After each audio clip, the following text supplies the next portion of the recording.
ഏതൊരു ഡോക്ടറെ സംബന്ധിച്ചിടത്തോളം, അത് സർജൻ ആയാലും ഒരു ഫിസിഷ്യൻ ആണെങ്കിൽ പോലും നമുക്കൊരു കണ്ടിന്യൂസ് ലേണിംഗ് പ്രോസസ്സാണ് ഈ പ്രൊഫഷൻ. ഇപ്പോൾ സർജിക്കൽ ഫീൽഡ് എടുക്കുകയാണെങ്കിൽ, ഇപ്പോൾ എൻ്റെ ഫീൽഡ് ഓർത്തോപെഡിക് സർജറി എടുക്കുകയാണെങ്കിൽ, എല്ലാ മാസവും പുതിയ സർജിക്കൽ ടെക്നിക്സ് ഡെവലപ്ഡ് ആകുന്നുണ്ട്, പുതിയ ഇംപ്ലാന്റ്സ് വരുന്നുണ്ട്, പുതിയ റോബോട്ടിക് സിസ്റ്റംസ് അല്ലെങ്കിൽ പുതിയ type of technology in joint replacement, arthroscopic surgery, ഇതെല്ലാം വരുന്നുണ്ട്. ഒത്തിരി ജേർണൽസ് നമുക്ക് daily ബേസിസിൽ പുറത്തിറങ്ങുന്നുണ്ട്, international ജേർണൽസിൽ.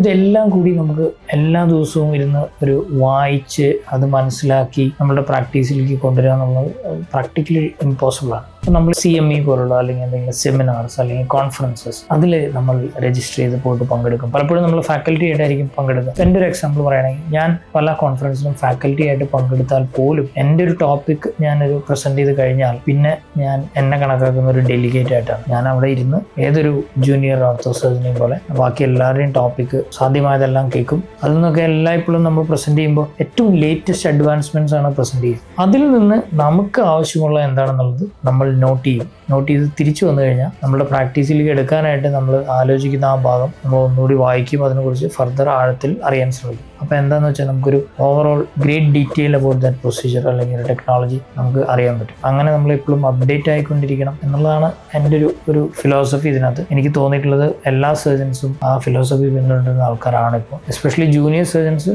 Always, even from the beginning of their career, സെമിനാർസും മറ്റും അറ്റൻഡ് ചെയ്യുന്നത് വളരെ അവരുടെ പ്രാക്ടീസിന് ഇമ്പോർട്ടൻ്റ് ആണ്.